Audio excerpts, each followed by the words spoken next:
It's time for the business with Kate Moody now. Kate, you've been looking at Donald Trump's speech and he's been focusing on what he says about trade. Yeah, he's made a lot of headlines for saying that he would either renegotiate or withdraw the U.S. from the North American Free Trade Agreement, as well as opposing similar deals with Asian and European economies.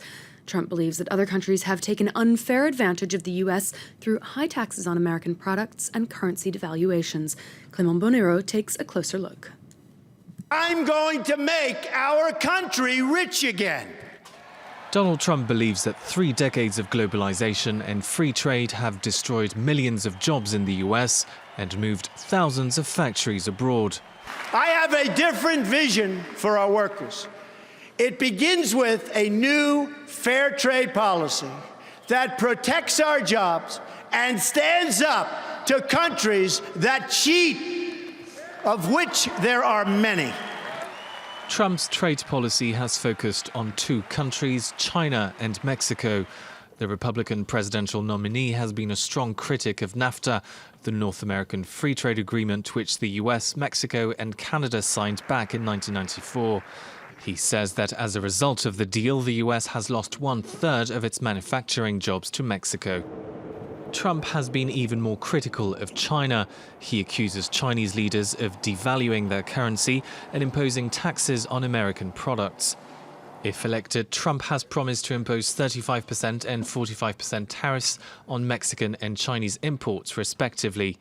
He also said he would renegotiate proposed trade agreements such as the Trans-Pacific Partnership Agreement with East Asian countries. Trump's trade policies have been criticized by economists who say they could lead to a global recession and trigger a global trade war. They've also been opposed by members of the Republican Party. Trump's running mate Mike Pence has said that free trade means more jobs, while Republican Party leaders Mitch McConnell and Paul Ryan are both proponents of lower tariffs.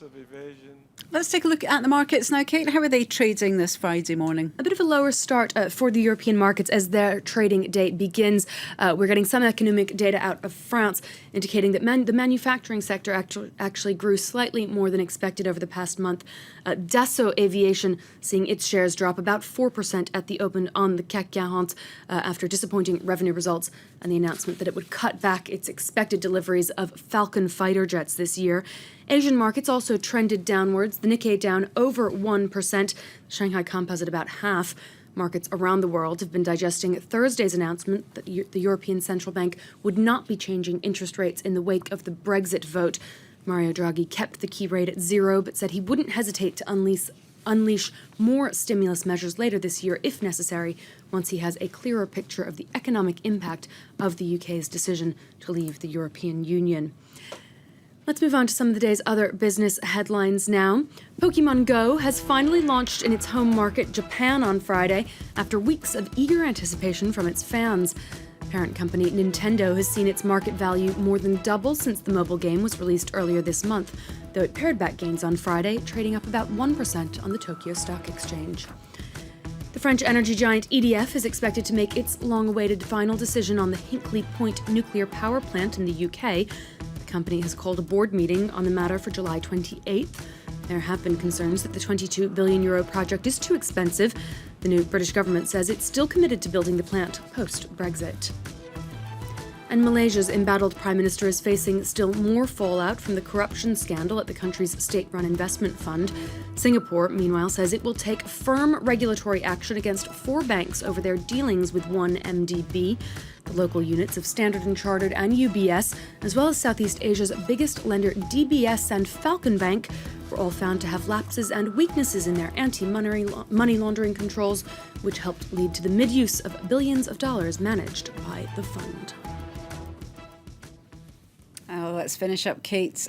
Back in the US, Melania Trump had faced accusations of plagiarism earlier this week as she gave that speech. But she also made I don't know if it was deliberate or not, but reference to an 80s pop classic, and the artist is reaping the benefits. Yeah, elements of her speech echoing not just Michelle Obama's previous address, but the Rick Astley song, Never Gonna Give You Up. Take a listen.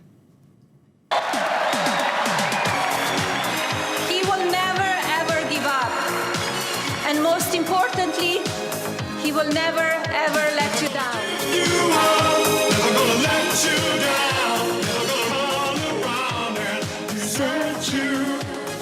Now, for the past decade or so, social media has dubbed this phenomenon Rick Roll. That's when those words are used in a different context. And now the artist Rick Astley himself could see a bump in his next royalty payout because downloads and streaming of his song have soared since Monday. Spotify says the song has been streamed 19% more than usual this week since Melania Trump seemed to reference those words.